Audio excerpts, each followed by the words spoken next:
томоо төс өвчин гэдэг нь ерөнхийдөө вирусаар үүсгэж байгаа амьсгалын замын сочмог халдвар төвчин байгаа. Тэгээд томоо төс өвчний үед ямар эмчилгээ хийх вэ гэхээр эмийн болон эмийн бус эмчилгээ байгаа. Эмийн эмчилгээнд нь болон шинж тэмдгийн эмчилгээ болоод одоо нэг шалтгааны эсрэг эмчилгээ байгаа. Шалтгааны эсрэг эмчилгээнд нөгөө томоо маань вирусаар үүсгэж байгаа учраас вирусын эсрэг эмийг одоо зөвлөж байгаа эмчнэр. Хүүхдээ болохоор 0-5 насны хүүхдүүдийг одоо бид нэр хөцмийн дагуу үнэлж ангилаад тохирох одоо стандарт зааврын дагуу эмчилгээнүүдийг явьж байгаа. За вирусын эмийг болохоор бид хэд одоо килограмм одоо миллиграмм килограмм тунд нь одоо тогтоогоод одоо жишээлх юм бол осол тамны варийг 9-өөс 6 одоо 6 сартаад 11-ээс 19 сартаад гэр ингээд одоо сартанд тохируулаад юм эсвэл одоо килограмм жинтэн тохируулаад тунгаа өгч байгаа. За осол тамны вар гэдэг юмыг ерөнхийдөө эрсдэл бүлгийн юм одоо хүүхдүүдэд одоо сонголтоор дэлхийн эрүүл мэндийн байгууллагаас зөвлөсөн бол одоо энэ хүүхдүүдэд бол толгой дараалал өгөх шаардлагагүй одоо тохирсон хүмүүст заавал нэг шаардлагатай хүмүүст нэмийг өгж байгаа.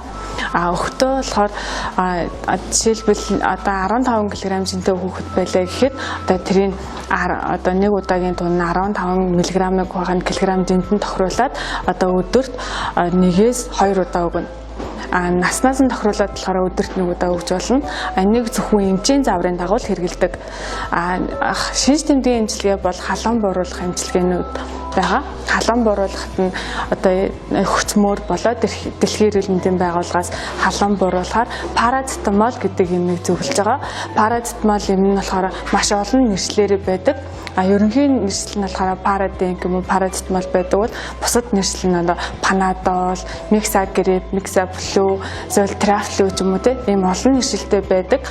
Эцэг эхчүүд болохоор яаж байгаа вэ гэхээр одоо нөгөө олон нэршлийг мэдэхгүйгээр олон төрлийн нөгөө халуун бууруулах юмуудыг ингээд зэрэг өгдөг. Тэрнээсээ болоод парацетамолын хордлого сүүлийн үед одоо нэмэгдээд тохиолдлууд бүтгэж байгаа. Үүнээс өрсөлдөн сэргийлээд явах вэ гэхээр эцэг эхчүүд маань хүүхэд нь өвдсөн ханиад томооны шинж тэмдэг илэрсэн тохиолдолд өрхийн эрүүл мэндийн төв дээр ирээд эмчийн зааврын дагуу эмээ хэрэглэх юм бол энэ одоо төгс эмчилгээ болно.